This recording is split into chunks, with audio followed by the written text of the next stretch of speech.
You gonna play that dastardly intro again? Ow! This movie's still fine.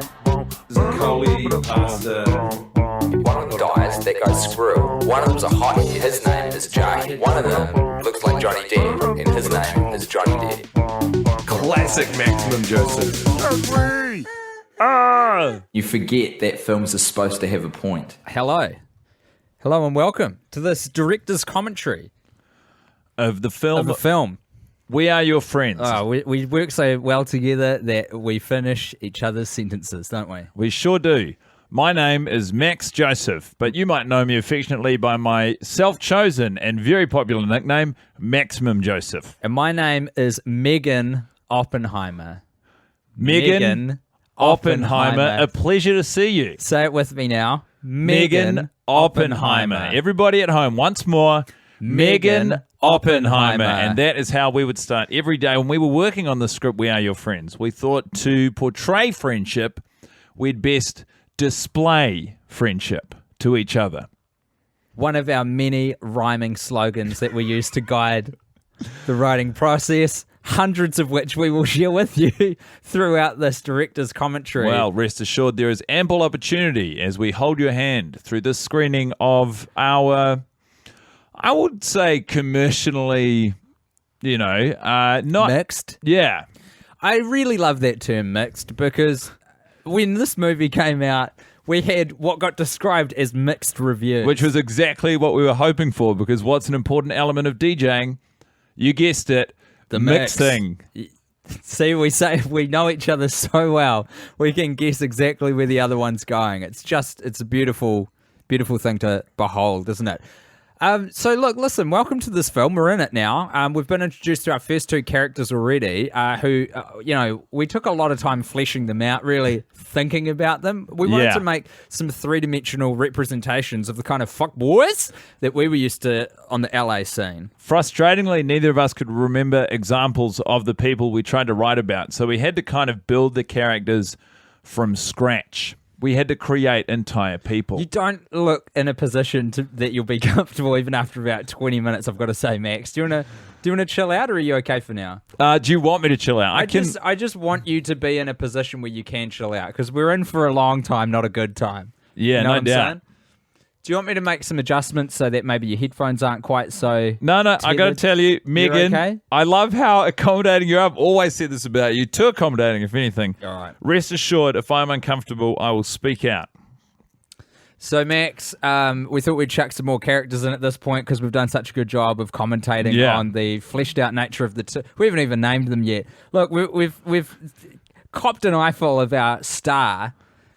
Yeah, we really have. Coley, the crying DJ, who we decided to have embodied by the actor Zac Efron, I believe his name is. That's how he insists on being called now. At the time, he was known as Zac Efron. Probably still, even though it was years ago, still best known probably for his role in High School Musical. Certainly at the time we secured him for the film. I mean, I would argue he still is. And right? Yeah. The crazy thing is we showed him the original script for We Are Your Friends, and we told him, well, it was at the time, it was a pitch for High School Musical 4.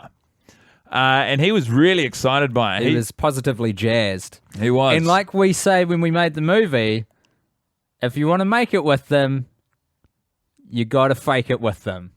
You see? So sometimes you got to pop a little feels lie like in there. a new spin on an old Hollywood favorite.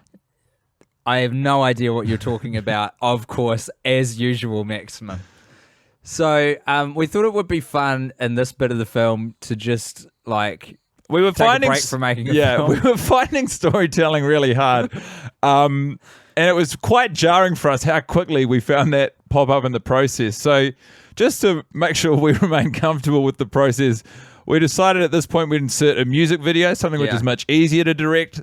Something that we've both got a lot of experience in. I myself have directed numerous music videos. And I myself also have directed numerous music videos. We don't need to get into the finer points of which or for whom or when. Some of them are very well known, and not for the end product, but certainly for some of what happened on... Look, anyway, that's all in the past now, and the future is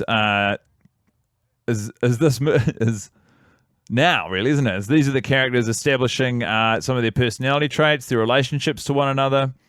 And instead of writing dialogue, what we did is we got all of them to just say it straight down the barrel of the fucking camera. We just thought it would be easier, you know? Yeah, and a lot of these decisions were made in the editing room, I have to confess. There was a lot of ADR, a lot of... we kind of got to the point where the studio was getting furious that a movie wasn't coming out. Oh, okay, we've experienced our first technical error. That's good.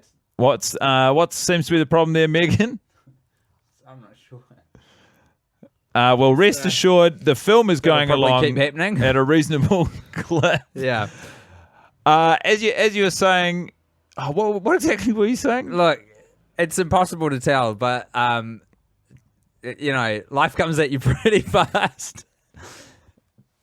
Yeah, so... Fuck, what I was trying to tell everyone was that a lot of these decisions got made in the editing room because the studio were going, they keep tapping their watch. They walk into the room with us and they just tap on their wristwatch and we go, yeah. We get it. You've got a nice watch. They come in with a calendar, a wall calendar. We say, yes, we get it. You can afford wall calendars. We understand. We read you.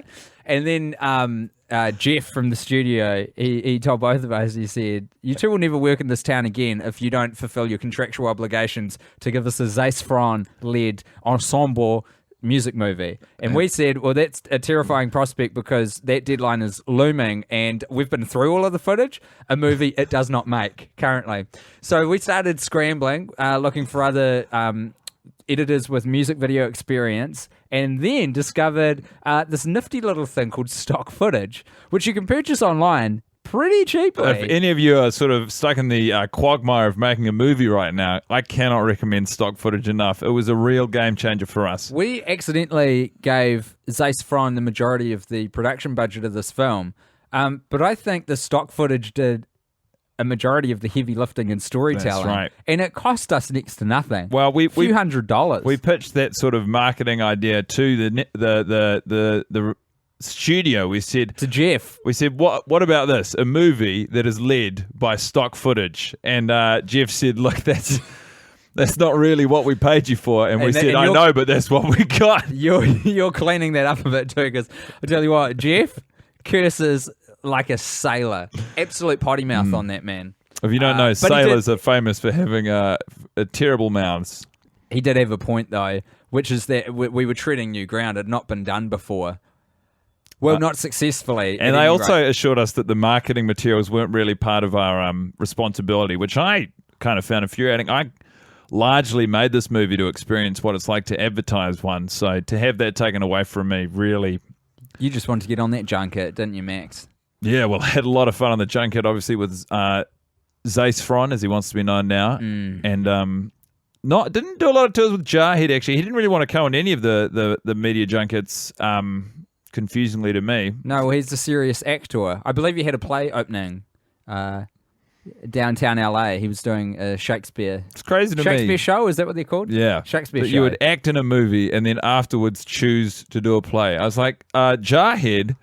We've got cameras. We can film this stuff. Hey, dude, what was the first maneuver as a 7-year-old once you were cracked riding a bicycle? Did you chuck some training wheels on it again? No. Did you take a step back? You didn't. Dude. It's the exact same situation. Well, in this circumstance, Jarhead actually had. That's exactly what it. He found the thrill of riding a bicycle without training wheels too exhilarating, and so every night he'd wait for his parents to fall asleep, and he'd tell the story every day on set, which eventually became infuriating, but he'd run downstairs under the banner of darkness and affix training wheels back to his bike because he found it a much more secure experience. Seems crazy to me. Every morning his father would take them off, and every night he'd put them back on again.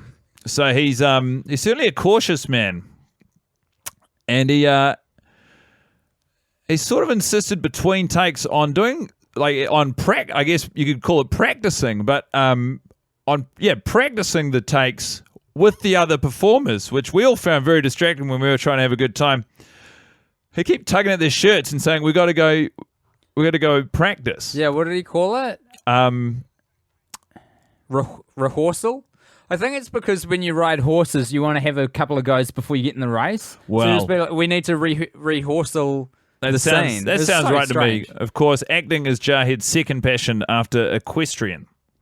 correct. And boy, did he let us hear about it and see it by bringing his equine to set every day. He insisted Every day. upon riding it. We said, we can send a car for you.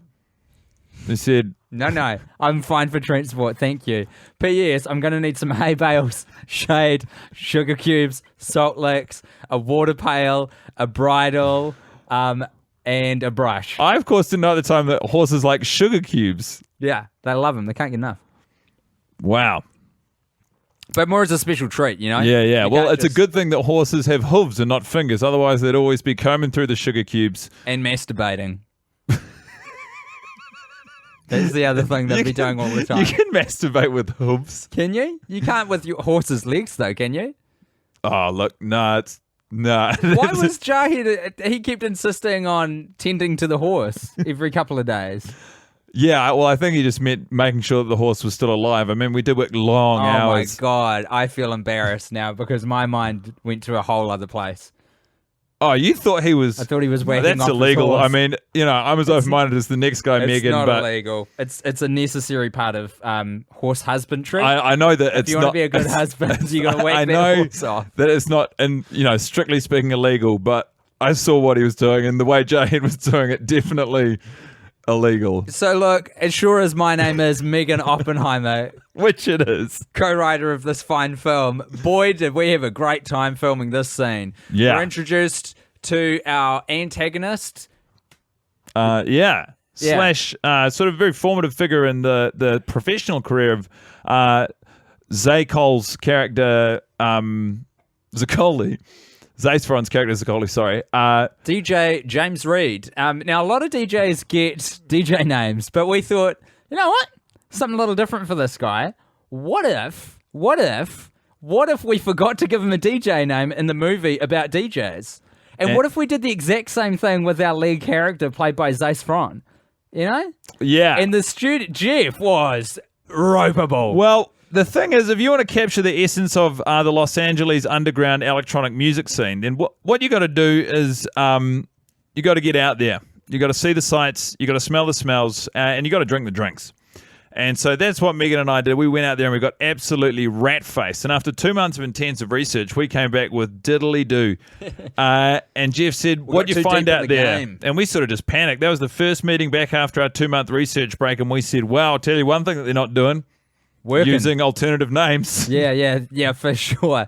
Definitely no one needs to have a name. The thing with Jeff is he, what I admired about him is he had a lot of faith in us. He just kind of left us to it. But then once he found out what we were doing, that trust quickly was eroded. He's not afraid to make decisions and he's not afraid to go back on them. And that's a trait that I think is very valuable in an employer or an employee, just in a professional relationship. You got to make decisions all the time. Yeah. Here's one that we made for this scene.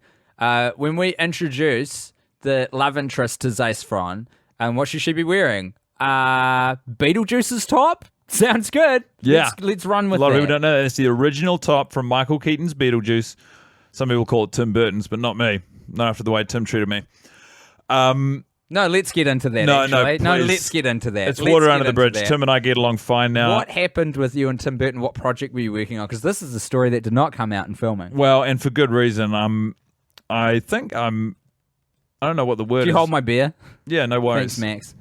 I got you, Meaghan. Pretty much, Tim and I were directing a music video that was never released for Johnny Depp. Oh, boy. Yeah. Johnny Depp, eh? What a guy. But he's not a... What a Well, yeah. guy. Johnny wasn't doing that well at the time either. Well, he's not doing that well now, from what I gather, either. He's No, sort of- no. The wave has crested in betwixt then and now. I saw that Pirates movie. The latest one. Yeah. How was it? No good. Look, we can't shit on the industry too hard, but tell me all about it. So we wanted to introduce some cool to the film, and we decided the way that you introduce cool to We Are Your Friends is with drug use. So we wrote in this nifty little scene. I say wrote. This one was a little more organic, I have to confess. Maximum Joseph started waving a notebook in front of my face, and it just had the words drugs in circles all over the page, various sizes, various capitalization. And I said, okay. That was sure actually as my name is Meaghan Oppenheimer, co-writer of We Are Your Friends, I surely don't know what you're talking about. And Max said, someone give me a fucking camera and a boom operator and watch this. He took 2 of our leading men, 2 crew, and he produced this scene all by himself. And I've never been prouder to work with you. Here's some of that stock footage, doing the heavy lifting. Yeah. Aerial shot of Los Angeles at Funnily night. enough, this scene also all stock footage. Unbelievably, there was stock footage, old stock footage of Zac Efron and Wes Bentley acting against each other in exactly the same costumes Yeah. as they're in the scenes surrounding it in this film. So obviously we just brought that up, slotted it in, and It's just too perfect. in terms really, of storytelling, it sort of keeps things moving along at a reasonable clip quite nicely. Oh boy. Okay. Very good. Max, you're right Sorry, over there? I was every day at the same time I work on my Donald Duck impression, and Oh, it's just clicked over to be that time. yeah, but it's Be over that now. time of the hour. So, Minimum Joseph making a debut in the movie, and by debut I mean cameo because that's the first and last time we see him. Minimum Joseph is, and I know he's a good friend of yours, Max, but Jesus Christ, that kid is annoying. Hey, come on now. He had no right to be on set. He had and every right. He had every right to be on set. what in what world He was he entitled to be a on hired set? extra. I paid him in petrol vouchers. That's true. As all of our extras were. Yeah, We and found some interesting loopholes to those union laws, which is that if they're not working for you, you don't have to pay them. And what is work? Is it attending a party where there happens to be a lot of cinema cameras around? No, it's just a party, you know? doesn't sound like work to me. I mean, we put them through their paces, sure. I guess they all just went home and thought that was a really weird party. Yeah. And I mean, then there was the release forms. Yeah. Well, the way you want to do that is you want to forge the signatures. You want to forge all of them. That way you avoid any tricky conversations. Any sort of people who studied or are studying law or like to fancy themselves as a lawyer and ask, pesky. Anyway.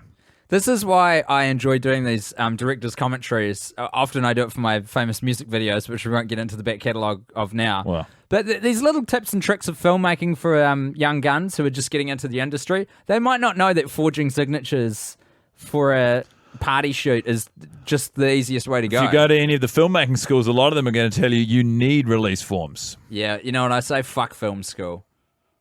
You do say that. Do you know what I keep saying on set? Of course you do, because I said it all the time. Film school, not cool.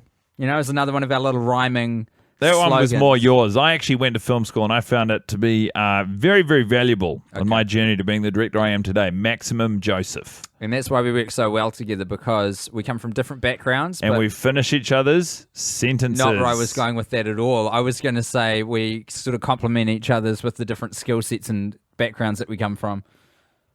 Yeah, and especially the sentences thing. So, animators? That's what Jeff said to us. He kicked in the door one day and said, animators? And we said, Jeff, what are you talking about? And He said- he threw his watch down onto Yeah. the desk where we were scribbling some notes. And he said, guys, the film's coming out in a month. I've got an idea. What if I've got access to a few animators? What if we put a cartoon in the film? We said, love it. Couldn't have felt better about it. We were hoping it would take up more time. Yeah, we really were. Anywhere up to 30 or 40 minutes, but Turns out he only had enough petrol vouchers to pay the animators for about 45 seconds of sequence, which still turned out to be a surprisingly large amount of petrol vouchers. Well, yeah, the thing is, it's just harder to get animators at a party and working Yeah. and convince them that they're not working. Oh, They it sort is of, tricky. they fancy themselves detectives, and they more often than not will see right through that. This is what filmmaking's all about, The greats, Hitchcock, Spielberg, Cameron. What do they all have in common? They figured out how to trick animators into coming to parties and how to forge I their thought signatures. you were maybe going to include me on that. You know I want to be on that list. You know as well as anyone my name belongs on that list, Meaghan. Maximum Joseph. The fuel for good art is the pursuit of greatness. So by putting you on that plinth alongside your heroes, I would be robbing you of the opportunity to continue to strive for greatness. I won't do that, and I won't tolerate others doing it Very either. underhanded way of telling me I'm not great. So this was a scene that we decided to shoot after a big night out, and we just thought we'd roll with it. So everyone's hungover. Yeah. Except Somali, because she is an insufferable bore. Meaghan. From one woman to another. I will not stand for that statement. Just She because someone lives a brought- different lifestyle from you doesn't make them listen. a bore. I know woman-on-woman violence in the industry shouldn't be tolerated verbally or physically, but I engaged in both on this film numerous You times. really shouldn't be dredging any of this up, Meaghan, I got to tell you. Well, look. I think the most intimidating element of the way you treated Somali on set was the psychological warfare you waged. I won't apologize for it. Well, you really should. Well, I won't, and I'll barely acknowledge it. This is a fun little joke that you thought of. Yeah, I said, what if we played, we put a phone secretly on set somewhere and called it while the actors were performing. And they were so confused. You can see them all here. They're just furious with me. You can see it written all over their faces. And then eventually they said, where is it? I said, I'm never going to tell you. And they just sort of had to act around it. And that's Yeah. why everyone's kind of on edge here. They do look pissed off as well, don't they? Yeah. And that's to you. And You're rightly so. the one who's and they're all earned that. beautiful. And I got to tell you, it's usually harder to piss off beautiful people because often they're just thinking to themselves how beautiful they are. For some reason, gives them a sense of satisfaction. It's so odd. Imagine just walking around constantly being unable to emote because you're just obsessed with how beautiful you are. So I had to find creative ways to undermine that. Yeah. I mean, look. What do you think I kept having a go at Somali? You know, this is what I was talking about. No emotional depth because her whole head's just contained solely with how attractive she is. Are you speaking about Somali, the character that we created together, or Emily Radzitkowski, the human being that was created by Mr. and Mrs. Radzitkowski, presumably? With her acting skills, potato, my friend. Oh. Now, if you don't know, potato to potato is an old Hollywood saying, meaning sort of you say one thing, I say another, but it's the same thing. Let's call the whole thing off. Potato. Tomato. No. Oh my Chocolate God. strawberry. This is why we struggle with the filmmaking This is why process, we work well you together, know? though, I think, because We we finish each other's We're on the sentences. offbeat. We're not doing well getting on the same frequency or rhythm or tempo. Potato. This was a great scene to shoot. We decided to go to my favorite spot where, and just between you and I have personally buried a few bodies overlooking That the is San Fernando not Valley. just between you and I. It absolutely is. This is a very special place to me. It's where I go to think, bury my enemies. Didn't you shoot one of your music videos on this exact Certainly did. location? And I'm not going to name who it was for, but let's just say it rhymes with... I can't even think of a way to rhyme Rihanna without saying it. So Well- let's just say it was her music video and be done with the matter. I saw the rushes for that music video. It's pretty easy to see why it didn't make it to broadcast. What do you mean? I saw some of the rushes and No, the second bit. why it didn't make it to broadcast. Yeah. Uh, Not sure why that keeps doing that, but there's a little bit of equipment which it's giving me a persistent error about once every 6 minutes. And I tell you what, we're locked in here for a little while, and it's probably going to test my patience slightly if it's a constant 6 minute hit of a button. I can imagine. See how comfortable are you with the other piece of equipment that we have? Oh, pretty comfortable. Now this is where we got our last few cents of petrol vouchers out of the animators, introducing my favorite character of this film, Paige Harrell. Yeah. Dick full of diamonds, mouth full of concrete himself. This was based on an amalgamation of both of our fathers. Mine, of course, coming from a real estate background. Yours, of course, being an Italian mafioso raised in the Bronx, New York City. And when you put those two things together, they're embodied in this sort of anti-hero of the film, a hero figure for the boys who are largely fatherless, and he's the real North Star. He's the real North Star for these fuck boys. He is Real North fuck star. He is a fuck star, actually. I got to tell you, he really threw his weight around on set. But he also had quite a hostile attitude towards me throughout the process. I think he might have been in character, he might not have, but he called me an unprofessional schmuck. Oh. And sort of stuck with me. But I think he carried those sort of traits well into the role of Page, and he's That's a what you cocksure guy. That's what you got to know about this dude whose name I forget. The actor is always on. You know what I'm saying? He's a regular Daniel Day-Lewis. He turns up day one. He's already in character. So you shouldn't take anything he says. Some of the other actors in the movie, they'd come up to me between takes and they'd say, Mr. Joseph, Mr. Joseph. I'd say, please, call me Mr. Joseph.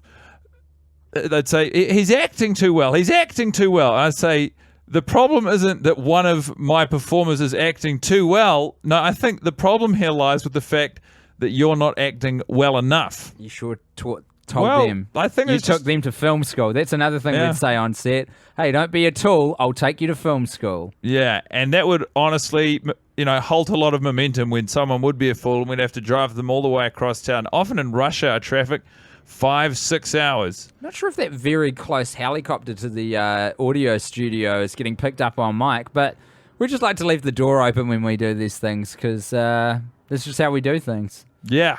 Well, you're kind Here's of the thing about Maximum Joseph and I. We do things differently. You've heard of blue sky thinkers. We're blue sky workers. We work outside a lot is what he's trying to say. That's He's trying to exactly fancy it what up I'm a trying lot. to say. So this was a scene where we decided Our we needed... ceiling, the sky. Sometimes we finish each other's sentences. Oh, there's a little cat that's come to say hello with one eye. No way that you can verify if that's true or not, but I can assure you a cat is checking us out in studio with one eye. There's nothing wrong about that. What were we going to say about this scene, Megan? What are your memories of writing it? What are your memories of shooting it? I remember every male and gay woman as part of our crew being a little bit distracted with a certain someone's costume choices, which I did not make myself. No. But Zace Fron insisted on that bustling tank top that just shows him up, and everyone was getting very jealous. Yeah, it's and thirsty. It was really incredible, I think, because of the professional environment we try to instill on set. When you'd work with a lot of extras or a lot of people who thought they were at a party and you kept telling them what to do and they were saying, but we're at a party, and you keep saying, no, you've got to do this. Yeah. They get prickly. And there was a lot of talk about the over-sexualization of Zace Fron, that he's more than just a hunk of meat. And, it became a bit of an issue. There was a lot of back and forward, a lot of to and fro, a lot of up and down, a lot of rough and smooth, a lot of black and white, a lot of tumble and dry, a lot of caps and beanies. There was a lot of water and oil. There was a lot of fire and ice about it on set that day. Plus, Somali had her tits out the whole time. Yeah, that certainly didn't help matters either. We added the entire top half of that costume in CGI. What's quite cool about this scene, to think as you're watching it, is that we spliced it together. So obviously we shot this footage at a staged party where most of the people thought they were at a party, and then the way we got the sort of monologue, if you will, where Zace Fron explains exactly what music is we put him in a room for 10 hours, and we said, you think about what you've done. After 10 hours, he came out, and we said, now describe DJing to us. And he just walked up to a microphone. He got it in one take. And that's a good thing, because we wouldn't have wanted it anymore. That's correct. One is enough. One is the loneliest number, and it's all we need. When Zace Fron's doing a take. This is more stock footage. This is more stock footage. We had the house music stock footage was the cheapest of all, of course, because no one wants to buy We it. bought that in a bargain bin that just said stock footage. Just such a weird thing to find on a website. Yeah. It's like, I didn't even know digital stock could kind of have bargain bin status. Yet here we are. You clicked through to a page, it had a big old yellow bin in it and a sign sticking out that said bargain bin. Come get your bargains. Things are starting to pick up now. What we filmed mainly was Emily Ratajkowski in front of a green screen for this. Yeah, the actual party guys were in far too hostile of a mood to look like they were enjoying themselves, which is what we really needed from the scene. Yeah. I almost found Andy Serkis there playing the role of Somali's legs in motion capture. Yeah, he played, which was not a small feat of digital engineering, I can assure you. Not at all. He had to play each leg at a different time, so it wound up being twice the cost and twice the work for Mr. Serkis. And we paid him twice the petrol vouchers for it. That's right. He was happy as Larry. He's got a very gas guzzling car. He does. He drives a It's got Hummer. a Pontiac and a Hummer as well. Yeah, It's he got drives two a Hummer cars. stretch limo. It's a Hummer with a Pontiac in the middle. That's what it is. It is That's one what of it is. the It's ugliest. It's Hummer in the front and Hummer in the back, but Pontiac between the two. That's what we're dealing with. And it is long as the night. And it requires It's a the beast. mileage of 2 cars. So there's 2 tanks in there. You got to fill them both up. Yeah. Anyway, it turned out it wasn't necessary to get him because we had a lot of good footage of Somali's legs outside of Mr. Circus. So that's something we've uploaded. We're going to try and earn the money back on that by putting it up on a stock footage website, thinking how much we used it and how popular this film turned out to be. Obviously, it's going to become a sensation. So, And I think that it's time to pull back the curtain and reveal that in the year 2015, when we made this film, that was the current direction of filmmaking. A complicated series of transactions involving you going out shooting stock footage for other people, uploading it, selling it, buying their stock footage and constructing a movie from it. It was truly the golden age of Californian filmmaking. It felt like the derivatives market before the 08 crash. No one quite knew how any of this was supposed to But make it was money or working. work. It was working for everyone involved. The thing kept ticking over because we had faith in it. It was, look, I'm going to go out and film a stream today. Cool, what's your movie about? My movie is about race cars. Why are you filming a stream? I'm going to sell that to a stock footage website and then buy, with the money I make, some race car footage.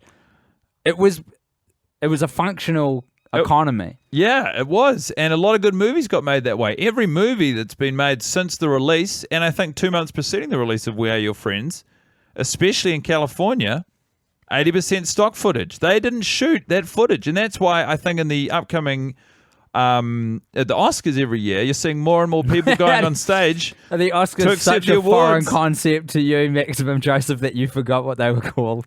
They're not a foreign concept to me, okay? They're just something I'm not interested in. I don't care about awards. I'm not in it for the prestige. I'm in it for the love of filmmaking. I'm in it for the art. You're in it for the stock footage. You're in it for the petrol vouchers. You're in it That's- for the rhyming slogans. That's what guerrilla filmmaking is all about. Now, I would like to draw attention to the fact that the movie's still on, and right now we're dealing with 2 men, Zac Efron and an white-coloured from head to toe. His James call, Reed. not mine. All the costume departments, they were furious. You look with like James. you're off. You've had enough. No, Maximum not quite. Joseph. I'm just grabbing a beer from the beer fridge. Oh, brewski, a cold one. Would you like a cold one? Yeah, I'll grab a cold one. Thanks, matey. No worries, no walkers. Beautiful. What are we dealing with here? A Pilsner. Oh, that's far more interesting than the film. Thing is, we've seen this film a couple of times already on Well, account of the fact that we made it. A lot of people, when they ask about filmmaking, they say, "So how long does it take? As long as it takes to shoot it?"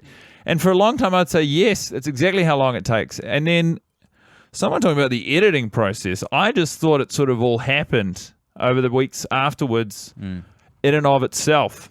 You just kind of put the footage in a room and then you came back to the room later and it just kind of arranged itself. Similar to a, how do you say, is it a flambe that you put in the oven for a little bit and it just sort of rises by itself? You don't have to Oh, a loaf of bread. tell it to rise or show it how to rise or fill it with You air don't or anything. pretty much. You don't need to hire a so-called professional to get in the oven and make the dough rise its fucking self. Yeah. Which it turns out is exactly what you got to do with And the petrol vouchers involved with getting that process across Hefty. the line. I mean, everyone was getting around on the cheap, but I tell you what, they were not earning on arrival. Not at all. Now, this young man happens to be my son. This is Josh Oppenheimer. He was a little bit sensitive about us including a joke about him dressing like Hillary Clinton because when he was in junior high, his nickname in kind of a cajoling and bullying sort of a way was Hillary Clinton. Yeah. That was based on the fact that his boyfriend in junior high was the president of the school council. So he got called Hillary Clinton, as you can well imagine. Well, I remember speaking to him about it, and it did sound obviously not the way he told it. He was the good guy, but he sort of brought it upon himself, I think. I mean, he would go to school dressed as Hillary Clinton every day for a term. That's correct, and he insisted on everyone calling him Hillary Clinton. So there was To then there's a few decide- layers. There's a few layers. It's just to such what a happened. specific thing to demand. You know, you can imagine how people would get used to that.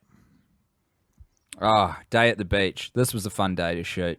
We all just got fucking ripped and went to the surf. Yeah. And then we thought, oh, 2 weeks to the hand-in date. We should probably film some of this. So we got Squirrel and we got Zace Fron in front of a camera and just said go, basically. That's right. I scrawled a couple of notes down on a napkin. You punched them up, added some lines of dialogue, and there we were. I don't know if there's much more to tell you than that, to be honest. The lighting was just sensational. We got there right on golden hour. I thought you at 5 said PM. dialogue. So I sort of got that was all improvised. I just got a big old bit of wood, just an ugly bit of wood. Right. And you coloured it, didn't you? Yeah, I coloured it in. We also actually, sadly, that day in memoriam of, we lost one of our soundies. They were wading out into the ocean, sort of looking back and laughing. I think they're on quite a lot of PCP, which he insisted he was taking for research purposes. But we assured him, you don't need to take PCP to research the film. We've already done that. But he pretty much wandered out to, past a few of the breakers and got caught in a huge rip. And he's either alive or dead, but he's certainly not on speaking terms with any of us. Some say he's off recording the sound for movies on the coast of Australia. Have you ever heard of such a place? Yeah, I have. So, in storytelling terms, we're sort of staring down the barrel of nothing still at this point. We have established that Zace Fron likes to DJ. We've established that James Reed from The Feelers likes to sink piss. And we've established that Somali is a very good-looking woman. And at that point, we were sort of like, well... We've done it all, haven't we? Surely that's a film. And that's when Jeff walked in and said, lady and gentlemen, we need to have words. To his credit, that is the coolest thing, the coolest entry that Jeff made in our entire time working with him. No calendar involved that day, no wristwatch. Lady and gentlemen, we need to talk. You know, balls to the wall business guy. Yeah, absolutely. That guy, do you know what that guy wanted? Results. Do you know what that guy wanted? A film handed in that he had paid for. And bless him. And he really put the fire under That's us. his job. That's his prerogative. He's a suit, you know. He's got to take care of the business end of things. He's not about the process. And I feel like if we'd learned that earlier... One thing about Jeff, circumcised. That is one thing about Jeff. And I feel like if we'd found out earlier in the process, he didn't want to be a part of that process. He just wanted to see results. He's a results-driven guy. He wants a circumcised penis. He doesn't want to attend the brisk. You know, he's that kind of dude. I don't care how you do it. I just want the foreskin off. Is it called bris or brisk? Did you call it a I brisk? think I did call it a brisk, yeah. Is it not called a brisk? In my family, we always referred to it as a brisk. No. A brisk you make. A brisk you create. Well, it's just another one of those confusing rhyming sayings that you sort of carry around with you everywhere you go. One which may have been explored by these two jokers in New Zealand who apparently were watching this film once or twice for a podcast. I'd rather not get into Jesus Christ. that the whole next situation. person who I hear say the words podcast out loud to me in this fucking town, I'm going to have their head on a pike. Yeah, well, I'm going to have their guts for garters. Well, so I'm going between to us, rip off their arms and beat them to death with them. they'll just be a torso is what we're trying to say. That's all they'll be. But more or less, Jeff, after sort of, doing his great entrance and going off his rag at us, we wound up learning that we have to write another 2/3 of a movie, which was a huge undertaking. A big ask. And thankfully... Can I tell you something as well? The pressure was really on us. And I'll tell you why. We weren't getting paid in petrol vouchers. We were getting paid in millions of dollars to make a movie. And there's nothing that'll put the shits up you like a 7-digit check from a studio demanding a feature film at the end of the process where you've just been skiving off going to the beach and clubs in LA. It's amazing. As soon as you get the money, for how good you feel and how much you enjoy it, as the deadline looms nearer and the amount of money goes down, it's sort of, it becomes worse and worse, really, doesn't it? You sort of feel guilty all of a sudden. That's not what I expected. That is something in filmmaking I didn't expect. Sure as my name is Meaghan Oppenheimer, co-writer of We Are Your Friends, I did not expect for there to be a situation wherein my mood goes down as I spend more money. What I was expecting is we spend more money, we get happier. That's how I thought the relationship worked. Especially when you're spending your money on scratchies. Which we did a lot. Yeah. Scratchies for the uninitiated is a form of lottery whereby you get a ticket that's got some panels on it, and you scratch this crazy grey stuff off, and it shows you if you've got 3 Liberty Bells or not. And if you do, you win. And if and you don't, which you is don't. what usually happens, you've just paid $2 for nothing. Turns out the odds are really against you on those things. I mean, what even are the odds? I'll tell you what I Certainly found don't infuriating. When we were at our lowest ebb financially and in terms of budget constraints, the fact that Zeisfrond would insist on us filming him putting huge amounts of cash in a shoebox, not even for the film. He just said, I need you to film this. Yeah. He was getting some Baywatch. It's what we call hook money. So in the film industry, when you're trying to lure a star to agree to a project, you really want them. You just start sending them cash in the mail. Lots of cash, wads of cash. It's called hook money because you're trying to hook them into the project. And He was receiving a lot of hook money. Zeisfrond was really, flaunting that, and that's fair enough. If you got it, flaunt it. That's what they say. But the idea we never said that on set though, because it doesn't rhyme. no, we had to. We said if you got it, hot it. That's what we would say. A lot of people would correct us, but we'd say, don't correct us. Who's in charge here? Meaghan Oppenheimer and Maximum Joseph. That's us two. who wrote Anyway, and directed the film. joke's on Zeisfrond because we wound up using his private footage for the movie anyway. And that's what you just saw there. Now, if you're mapping a graph of a plot in a film, what you want to do here. Okay, Act 1. Here we go. The intro. You want to start low. Okay, we did that. Then you want to get on a steep incline, add some story, Absolutely. then come down quite a bit at the end of the first act, which in this film has happened about now. Okay, so we're adding things. We add characters, plot, struggles, things that characters want. We got DJs wanting to make music. They don't need names. Don't worry about that. We got dance explanations of genres.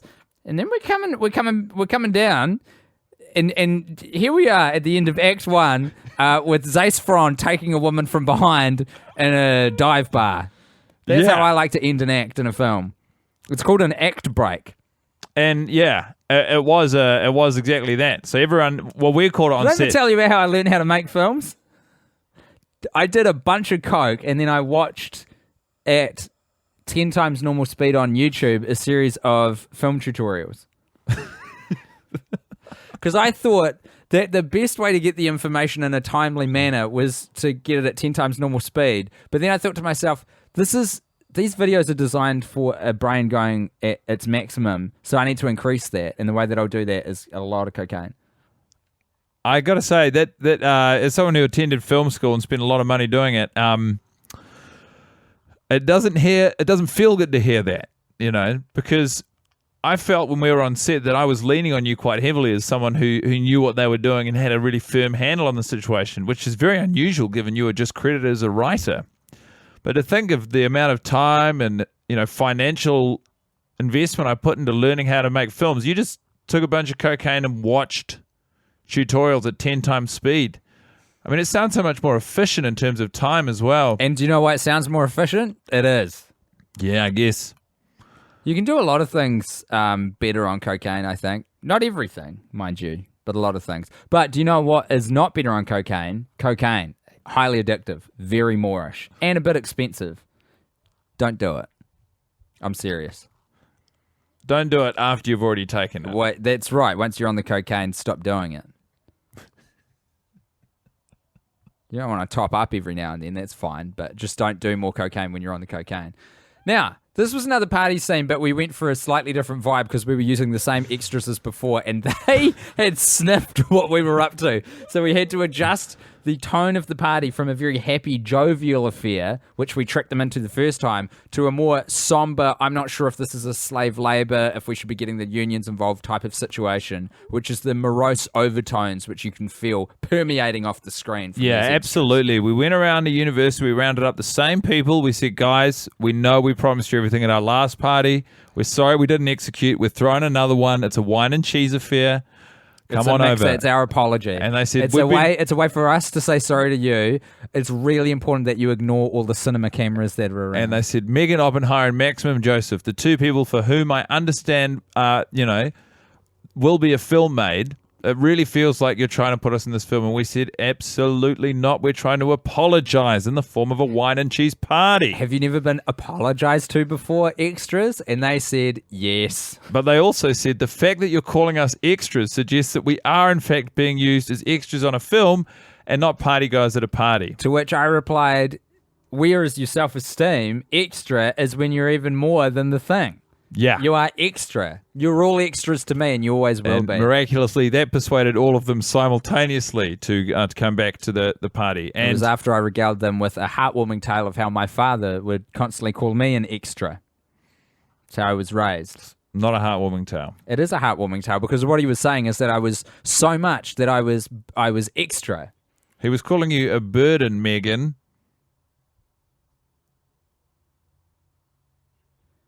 We shot this scene at night because we had one day to hand in the film.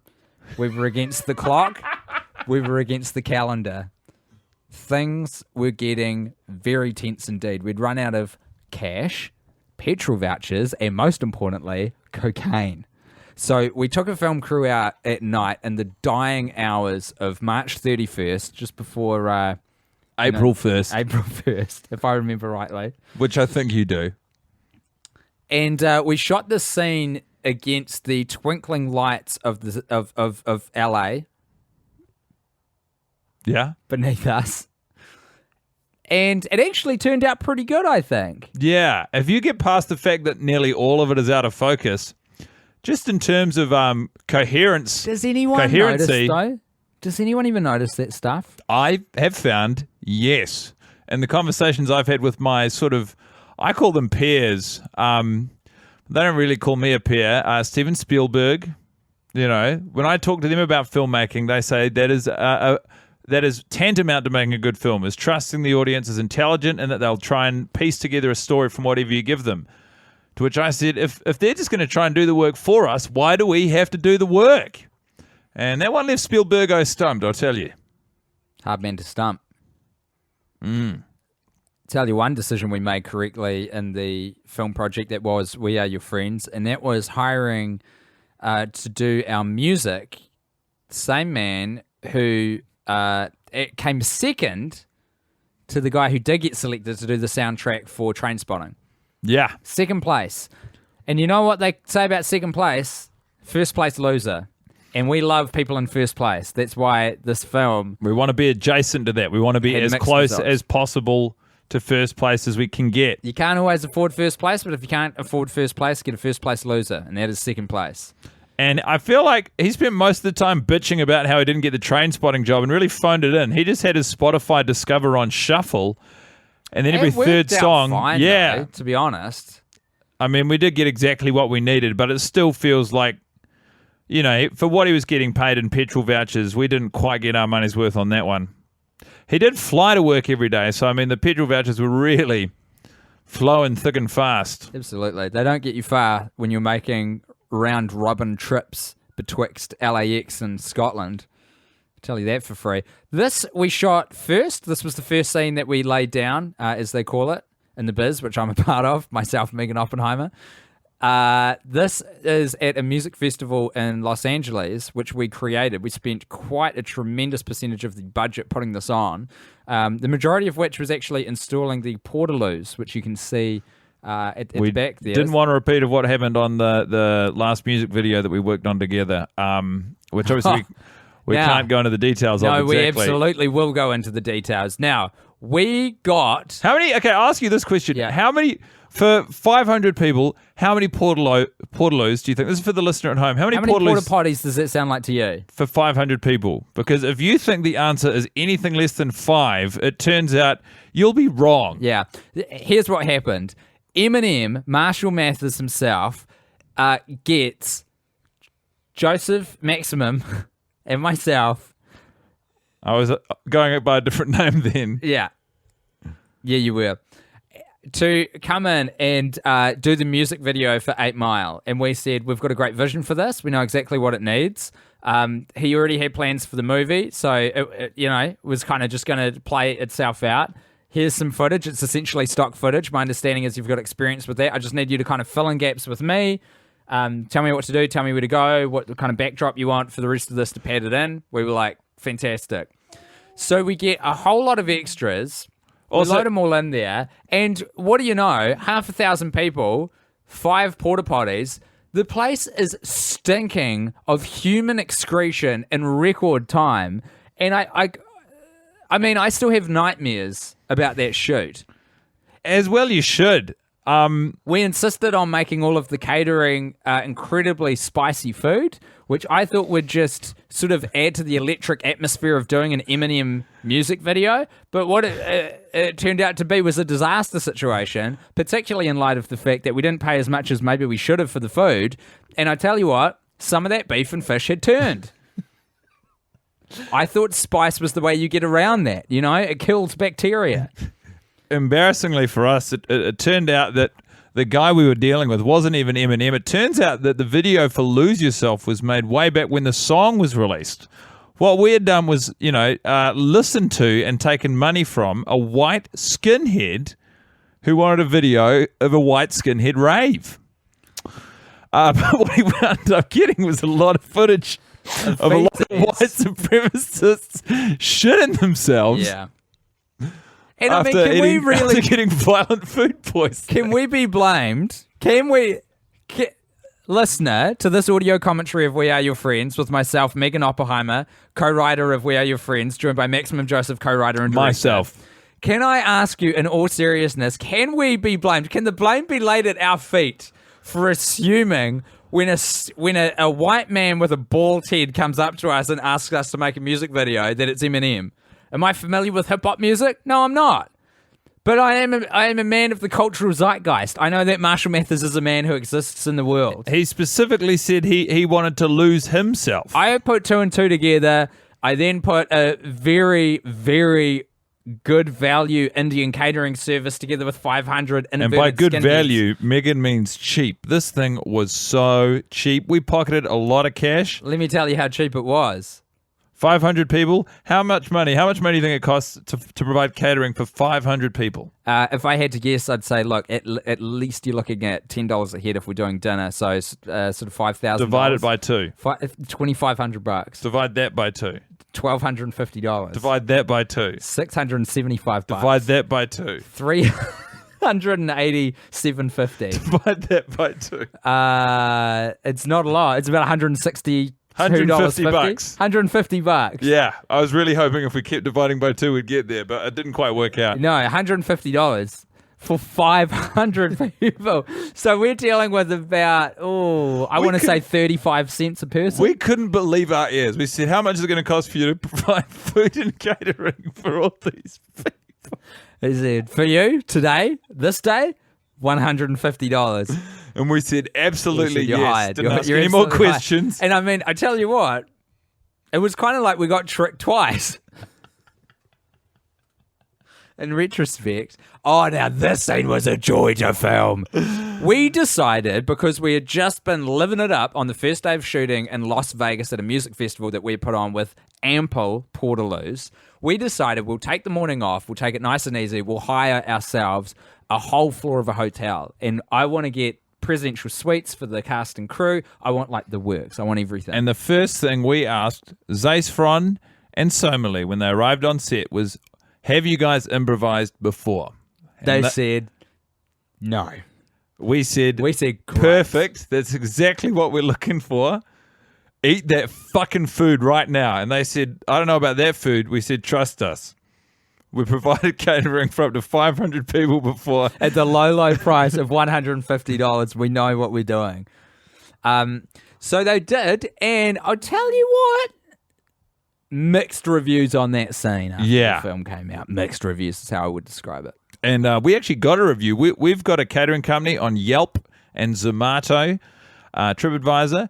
And in addition to the mixed reviews on the scene, we got some pretty scathing reviews from Zace Fron and Somali on the catering.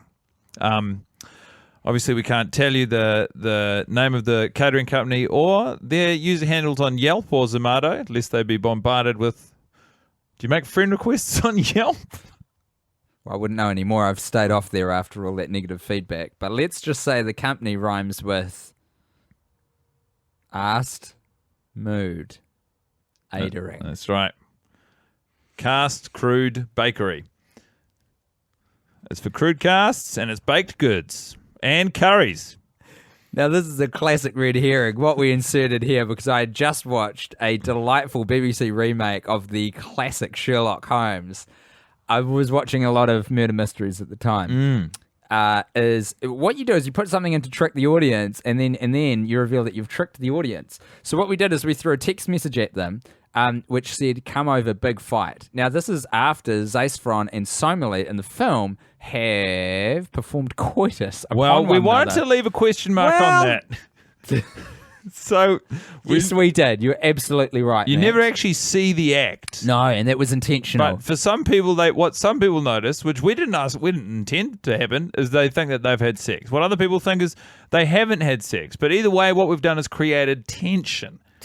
And that's exactly what that twist that you were referring to just before, that's what we were playing You chuck into a with red that. herring at that, so you throw him a text and then you reveal immediately that the red herring's wrong. Now, it turns out in retrospect, I found out from reading a few of the reviews, you want to string a red herring along for a little bit longer than instantly revealing it's a red herring, as it turns out. So if you insert something in the film that's going to be revealed to be a little trick on the audience, sometimes you want to string them along a little longer than 30 seconds.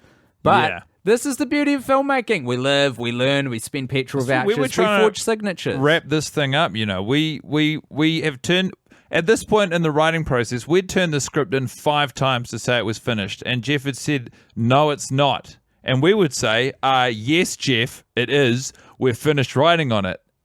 I miss Jeff. And Jeff would say, what would Jeff say? Jeff would say, "It's not done till we've got sun," which was his way of saying, unless the reviews are glowing, I'm not accepting this film. Again, I We would feel throw like it you've reappropriated or audiences. misappropriated one of Jeff's sayings there.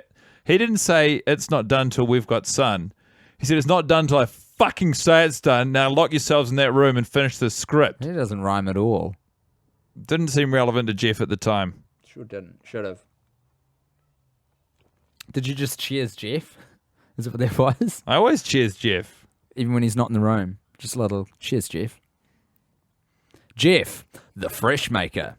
Oh, I tell you what, Zaisfron's running form was just so eye-capturing. We kept watching him doing laps around because he was getting ready for Baywatch while he was shooting. And we were like, God damn, someone pick up a camera and film this Yeah. boy. What Because we'd it is do- stunning to watch. Before the running scenes, we'd hire a psychologist who would get Zaisfron to work with, and they'd record, well, not knowingly for Zaisfron, but they'd have a 2-hour conversation about his darkest fears, just sort of everything that he felt vulnerable about. And then what we'd do is at the start of the scene, we'd play the recording back on a giant Bluetooth speaker, and we'd hire Usain Bolt at no small cost to run behind Zaisfron, holding the speaker aloft. Zaisfron, of course, not knowing it was Usain Bolt, he was dressed as the Grim Reaper, and we'd put quite a lot of PCP in his water. But pretty much what you see, the speed at which he's running, that's not a coincidence. He was really hoofing it. No special effects, no Andy Serkis legs used in that particular shoot. That was real fear that we were harnessing And from we- the power yeah. of acting and PCP. Yeah. And the power of psychologists, Usain Bolt, there were a lot of moving parts. The power of we shot those the fear of scenes death. the days before we found out what you could do with CGI and found out about Andy Serkis. So we hired Andy Serkis after we'd shot those Zaisfron running scenes. I would like to, for a moment, dive into where we are in the film.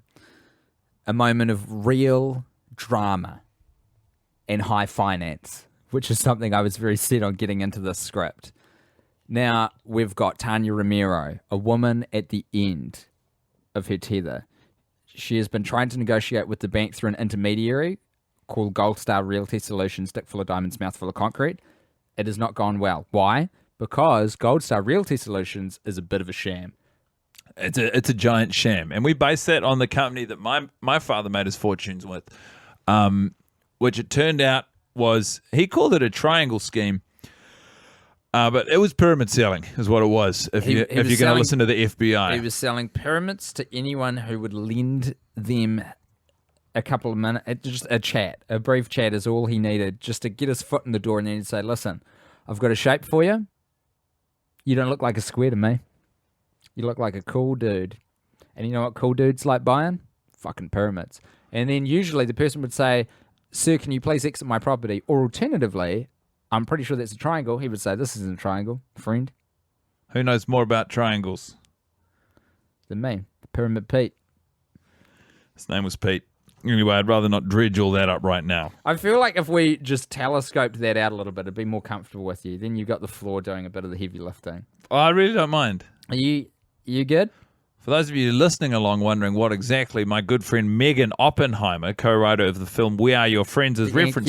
you. I'm having such a good time here with Maximum Joseph, co-writer and director of We Are Your Friends. That's who I am. This is a director's commentary where we talk about the film extensively. Ostensibly.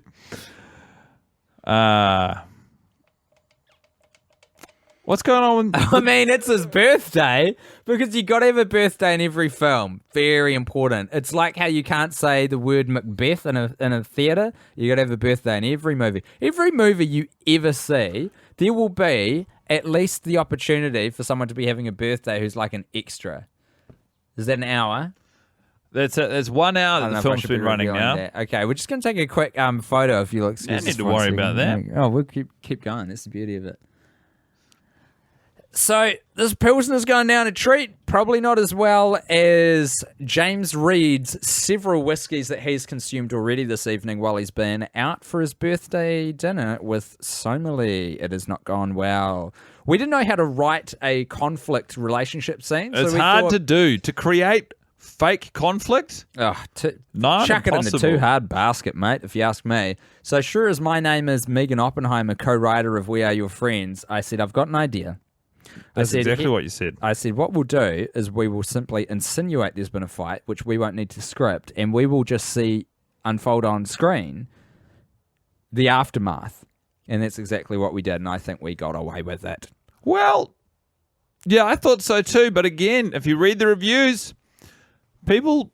They didn't buy it? Not everyone. You know what? Do you want to know what shits me about critics? Oh, here we go. They'll say anything to sell newspapers, won't they? Yeah, They'll just say their yes, entire opinion. They won't we hold go. back. It doesn't matter how much cash you send them, how many petrol vouchers you put underneath the windshield wipers on their car. Oh, I hear you, Maximum. You know, I hear you.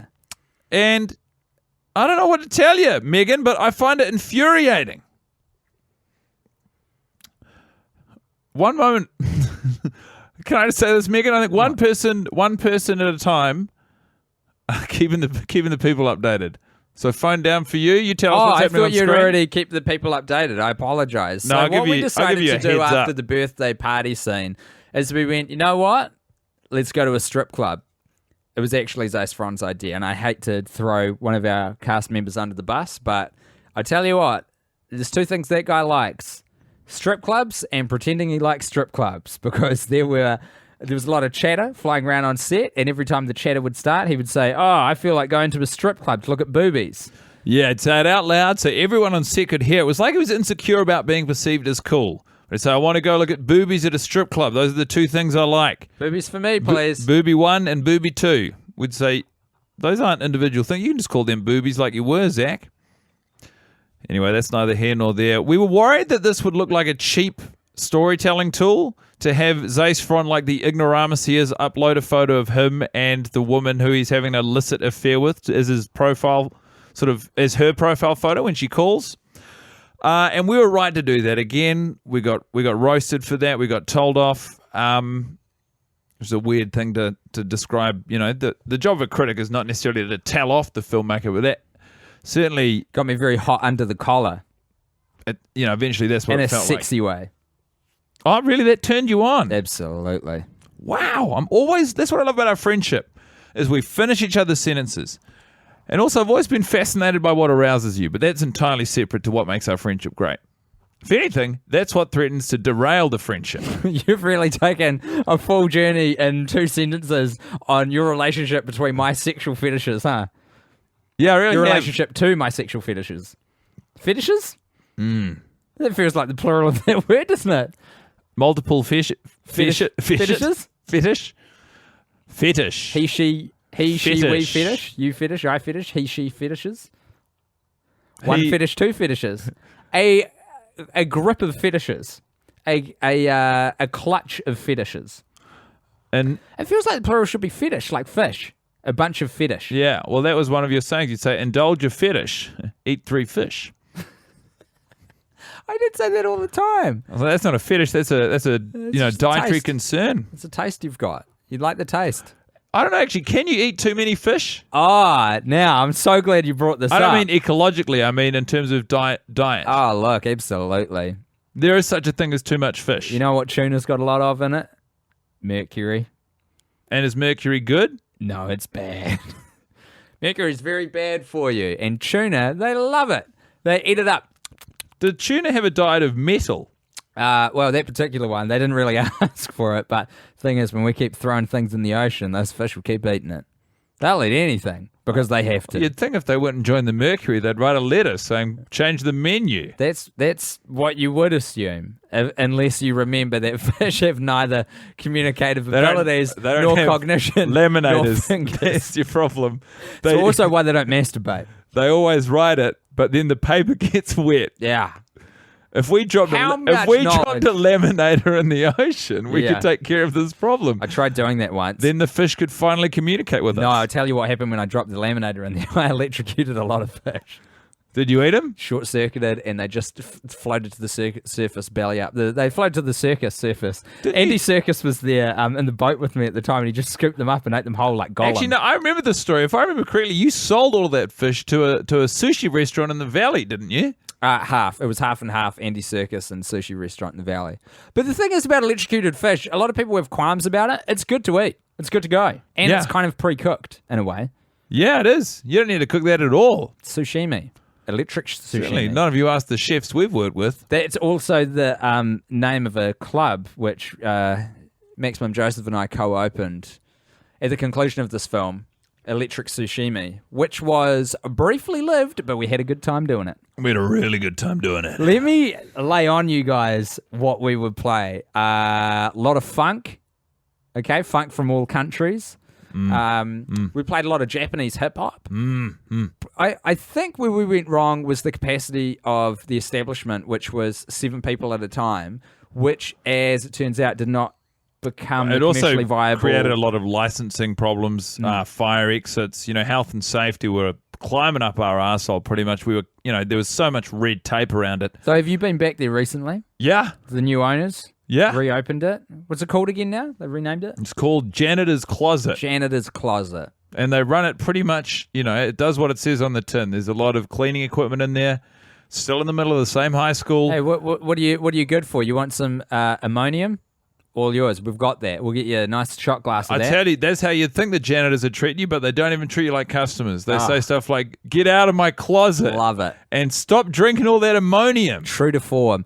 I like to get wrapped up in the fantasy. It's very hipster. It's very detailed. It's good. Hey, now, this bit of the film was fun, wasn't it? This is when the boys have gained some real estate for themselves, a little piece of the kingdom and for themselves. To let them know what that felt like, we bought this house on their behalf. And we said, throw a big party.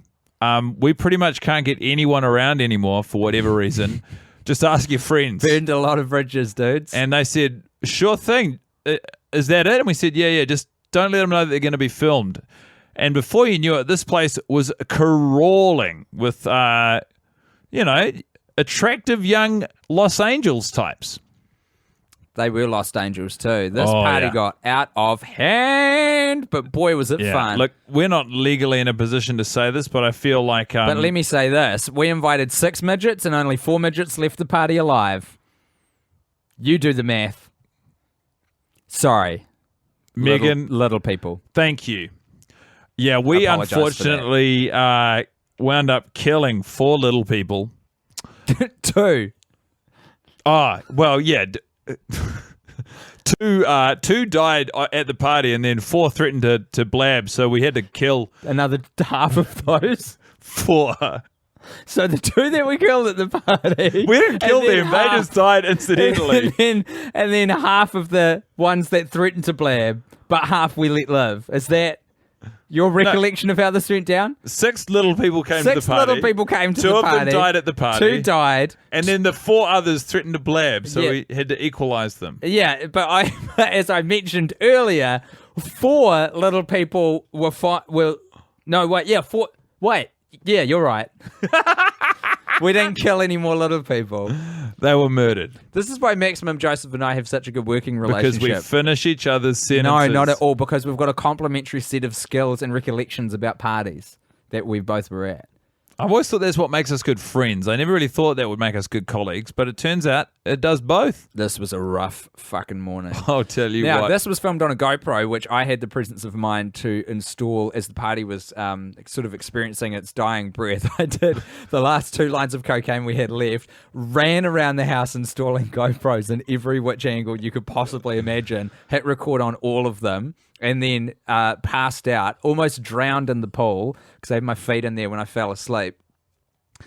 And luckily, the GoPros really came through for us because when the dudes woke up in the morning, we managed to capture their responses. Not great actors, but very good at being themselves, hungover after an actual party. Yeah. And that's what we're seeing unfold right now. Sadly, the actor playing Skrill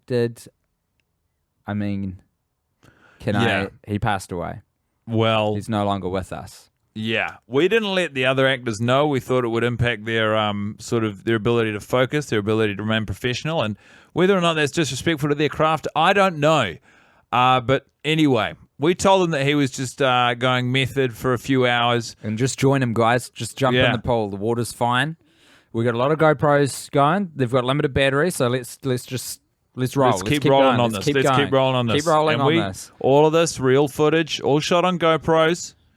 The 4 little people who survived the party, we gave them, well, you gave them, more specifically Meaghan, the GoPro, so they're all running around capturing this footage. Yeah, and great angles. That's why we've got a lot of crouching happening from our main actors as well.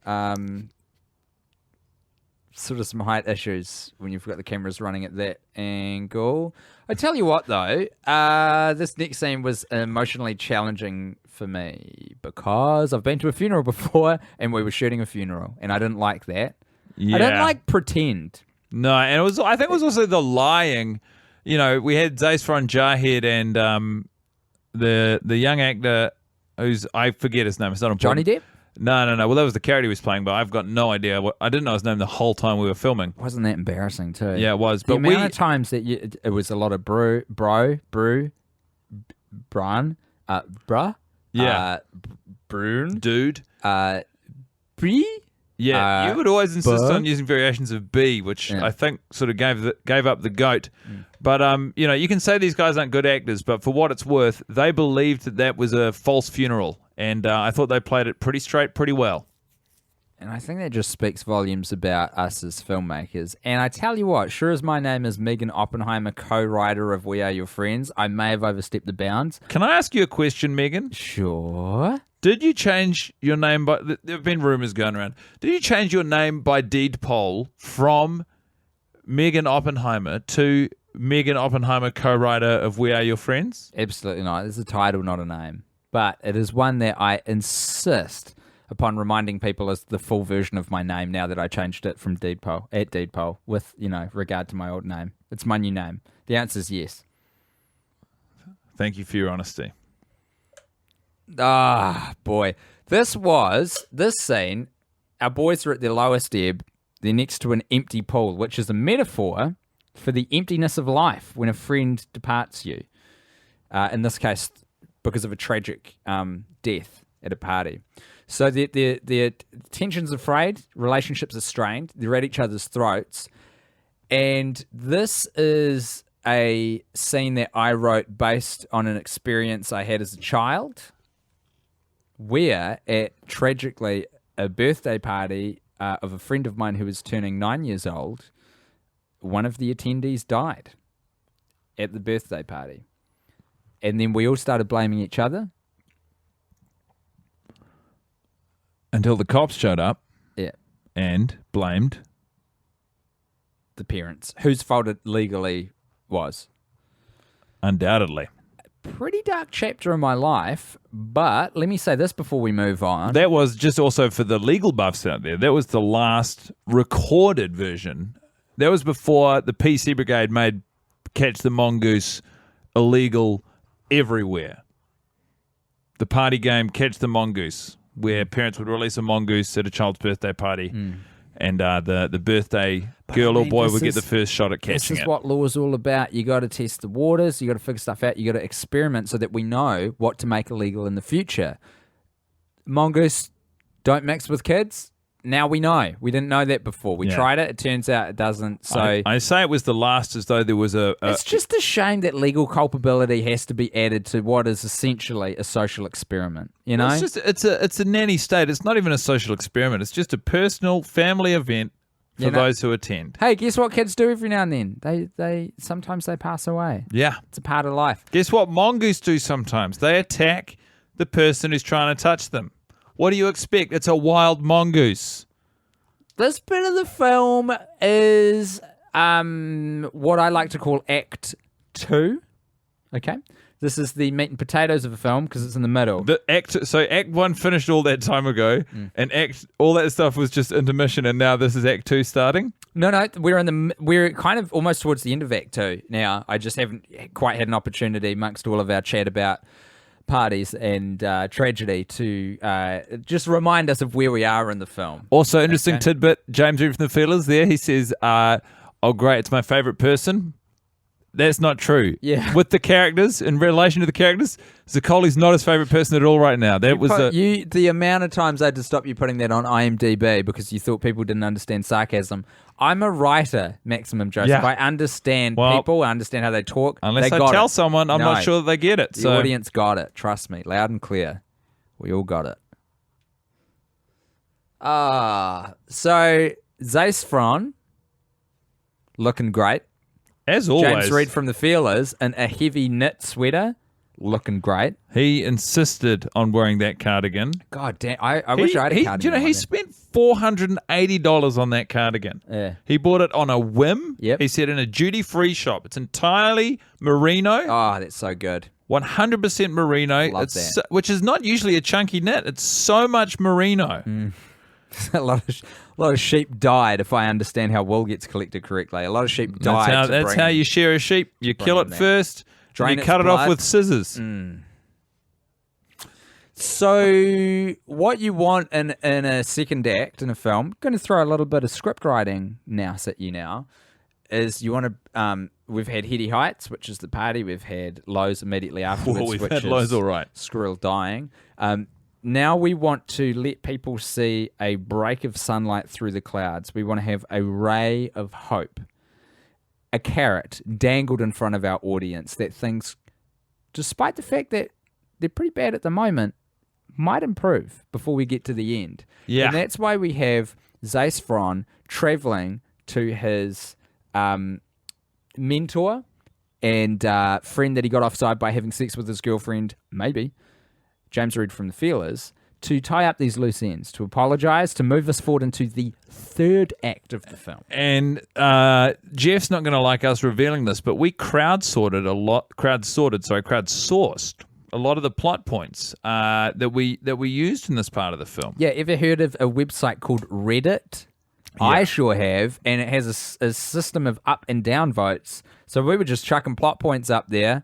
On No our- context, on nothing. Our subreddit, We Are Your Friends, Pick a Path, and people would just determine what turn or twist would happen next.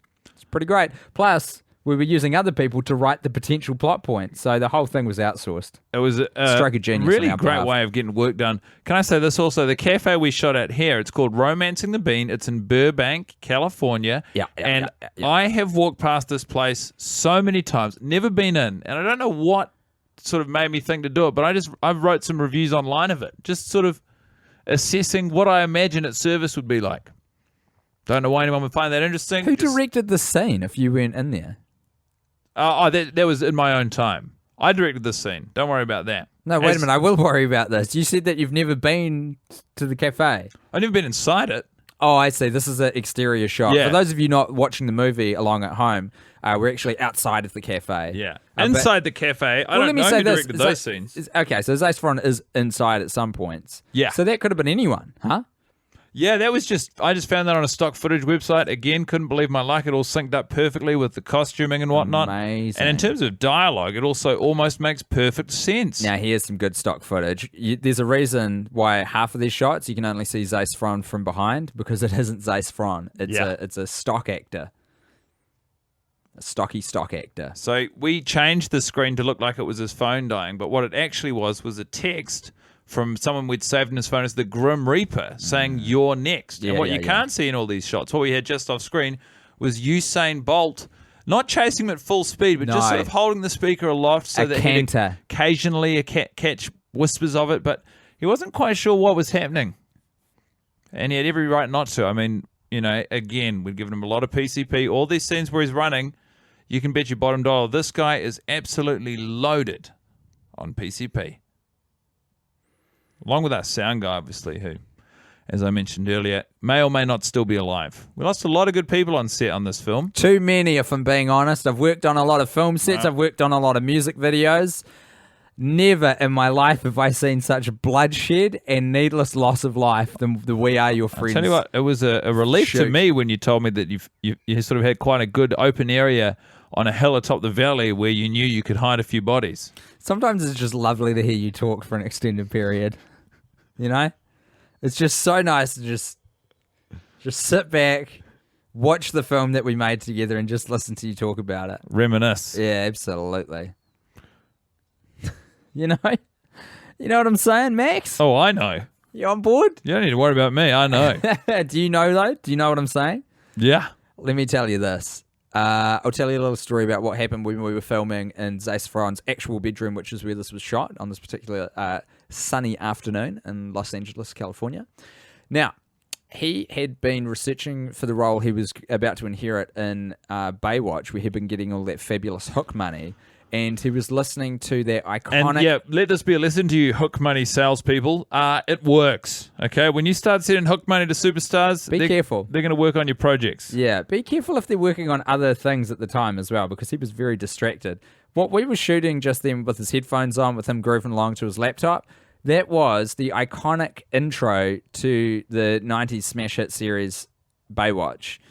Some people stand in the darkness, afraid to step into the light. It was spoken word as well, obviously. We didn't play him the original theme song. Sometimes you need to have somebody to remember that hope is in sight. Oh, don't you worry. It's going to be all right. And that's, I think, why Meaghan and myself work so well together as we finish. Because I'm always ready. I won't let you out of my sight. Each other's sentences. I'll be ready. I'll be ready. I thought it was there. Oh, maybe it is. Nah. No, that makes way more sense because the next line is don't you fear. And that rhymes with there. Yeah, but ready and fear. Different syllables. Similar. Ish. Dang. Anyway, we're building to a crescendo now. That's what I love about us working together. We finish each other's sentences. Songs that we sing. The lyrics are different, but often we get it right. Not always. Certainly, among in the muck and the mire Stock of footage. Act 3 at this Stock point. footage. God damn, we were rescued by stock footage, weren't we? I'll tell you what is a very interesting tidbit to consider as you're watching along with us for this director's commentary, is that the people you're about to see at the Summerfest Music Festival, after we'd turned our backs on them for the house party scene, we said to the guys, could you ask the same people back for the music festival? They said, are you kidding? At least 3 people died at that party. No one's coming back. We said, well, don't worry. We've got just the thing. We went back to the same dormitory that we'd got our extras from for the previous 2 party scenes, and we said, guys, we know we messed you around before. Yeah. But please, we're begging you, come to this makeup party. It's going to be a great time. We're throwing it in a car park. Yep. We promised there's going to be enough water, enough catering. We've learned a lot in our years. Do you know what we've got plenty of? Portaloos. We said, Now for everybody, 1-to-1 ratio. yeah. There's 6,000 Portaloos waiting for you, along with the greatest catering anyone's ever seen from a cut price Indian dealer. And what we wound up with was more Portaloos in the crowd than people. So a lot of the people, and I'm using inverted commas here in the studio, a lot of the people you see are actually You being racist? are actually Portaloos that we painted bodies onto. Okay. Now that was a challenge to fix in post. Yeah, they said it would have been easier if we hadn't painted all over the green portaloos because they could have just turned them into people themselves. But we insisted we were trying to help. The sensational thing about this scene is when you see it come up, you know that the end is in sight. Because I tell you what, myself, Meaghan Oppenheimer, co-writer of We Are Your Friends, and my friend here, Maximum Joseph, co-writer and director of We Are Your Friends, We finish each other's sentences. We've seen this film once or twice. I'll tell you that for free. And as soon as we're in the flea market, the back of an American Apparel, R.I.P., pour some out for our fallen homie, we know that the end is in sight. Stock footage. We know that the movie which we have painstakingly put together through blood, sweat, tears, and too many deceased little people, we're finally drawing to a close. This whole thing's been worth it. We're getting to our conclusion. That's how we felt about the journey. When we presented it that way to Jeff, can I tell you this? Yeah. Jeff said, I could give two flying fucks about the journey. What about the movie? We said, Jeff, if you can't appreciate the amount of heavy lifting we've just got stock footage to do in place of the awful cast and crew that we assembled for this movie-making project, then you aren't about the journey at all. And he said, fucking exactly. I'm about the end result. This is a hot mess. Yeah, he wasn't happy. So what did we do, Meaghan? We hired Andy Serkis again to play every single crowd member of this last scene. It took the remaining total of our petrol vouchers, and he did an incredible job. He was creating such a varied array of concert goers, it boggled the mind that it was all coming from one man's brain. Incredible. You know, without context of the larger film itself, what Andy Serkis did is Oscar-worthy undoubtedly. However, we learned that was a huge misuse of time and resources because the problems mostly lied with everything we'd gone into working together on before. All of the movie preceding this scene, where Andy Serkis is a scene stealer, if only he could get credit for his hard work. It doesn't build to anything and it doesn't arrive anywhere. It's a train going round in circles, isn't it? Yeah. There's no stop, but there's also no start. And that is why we made the movie. It's a metaphor for life. Life doesn't really have clean beginnings and endings and lessons and good people and morals and things resolving and the universe rewarding villains with bad outcomes and heroes with good outcomes. It's just a hot mess. And that's what we were trying to capture in celluloid until we were stripped of our budget to film this in film and had to use digital. Yeah. But that was the message we were trying to put out there. This film is reflective of the fact that nothing makes sense. The universe owes us nothing. There is no rhyme or reason. Nihilism is absolute. And there are no consequences to our actions. Absolutely.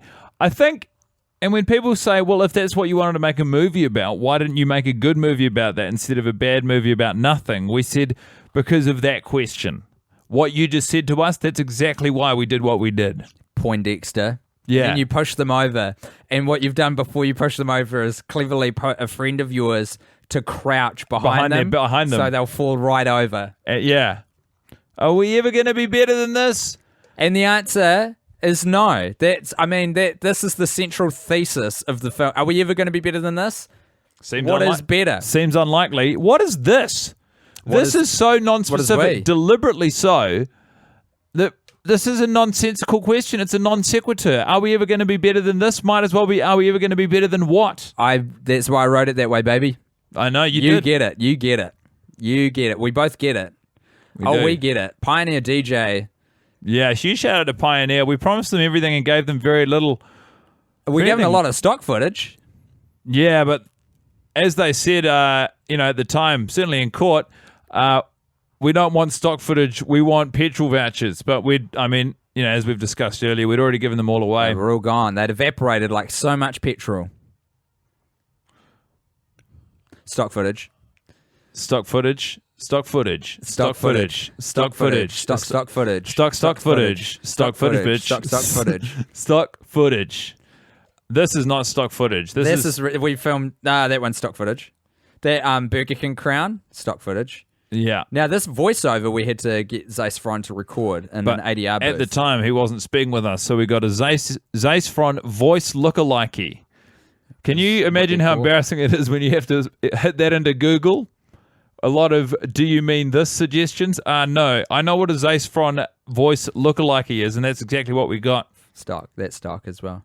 That one's stock. Oh, no, that one we In filmed, the same actually. way that original members of the band The Doors said they couldn't distinguish Jim Morrison's singing voice from Val Kilmer's after Yeah. the movie The Doors, a lot of Zac Efron's closest friends, when played this audio footage, didn't correct us to say, "Hey, is that Zac Efron?"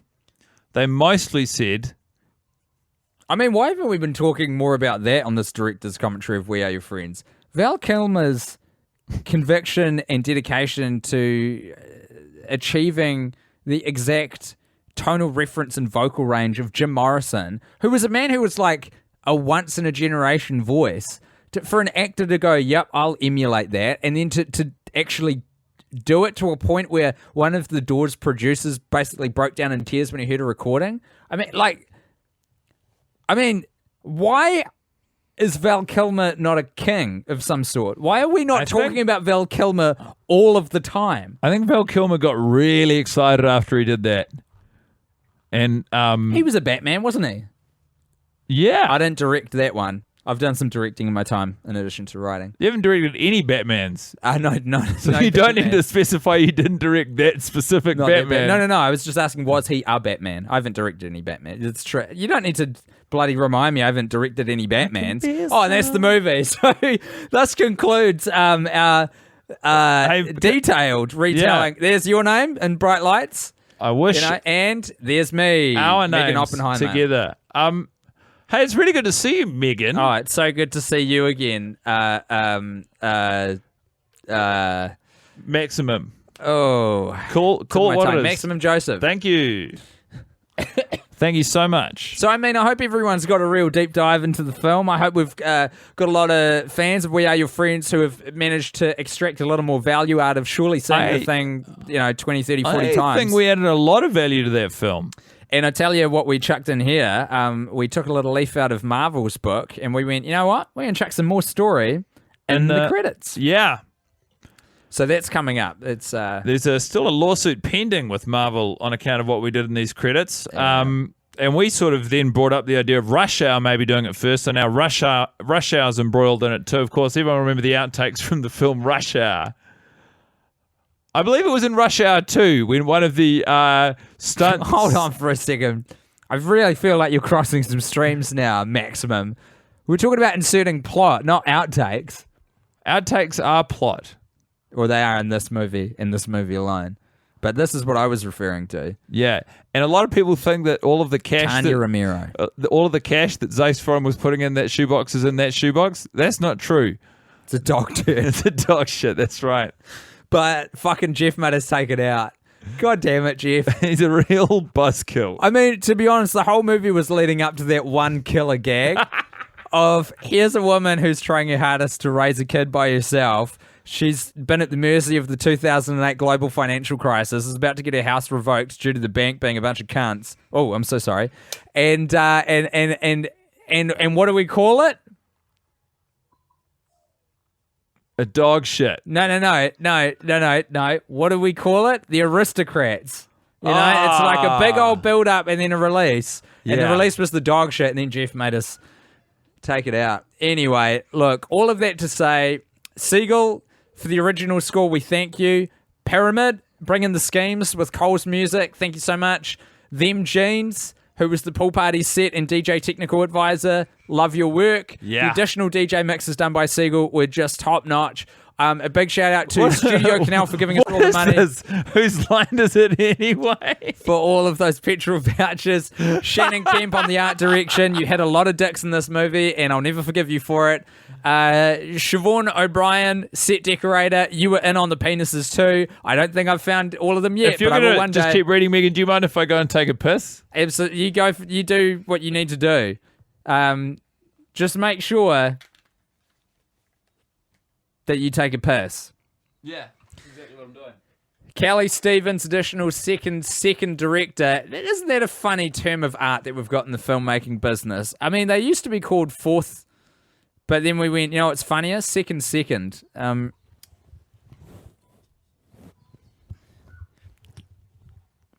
Credits were originated by the Marx Brothers, who got so many people involved in their skits who you couldn't see on film that demanded to be acknowledged, that they had to come up with an innovative solution. And the first man's name was Joseph Credit, which is where we take the term from.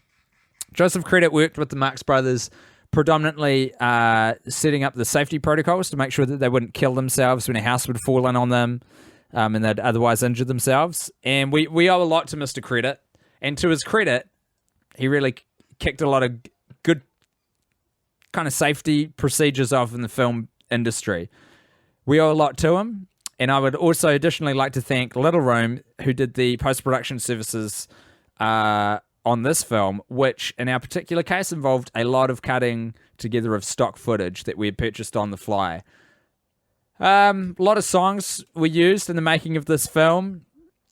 And from the bottom of my heart, I can't express what a mediocre job our sound guy did, who we got in on the soundtracking, who we got from Scotland every single day. Hardly seems worth it in retrospect now.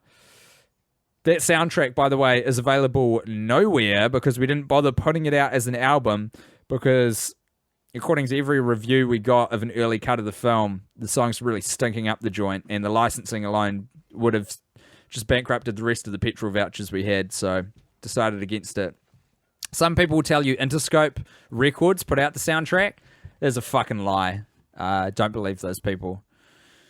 So Pioneer DJ Summerfest is credited. We thought we'd give them a shout out because we'd used that as a name check so many times. We thought we'd better chuck them in the credits, lest we be sued. YouTube is another. I'm going to get out of here, and you know what? I'm done. See you later. It's very well. See you later, Meaghan. I'm going to... Actually, I think we should both get out of here and bring in... Our friends and yours. Well, not our friends. Almost our arch nemesis. Plural of nemesis. Please welcome to the microphones the shitheads themselves, Tim Batt and Guy Montgomery. This movie's still fine. There's a cold eating pasta. One of the guys that goes screw. One of them's a hottie. His name is Jay. One of them looks like Johnny Depp, and his name is Johnny Depp. Classic Maximum Joseph. You forget that films are supposed to have a point.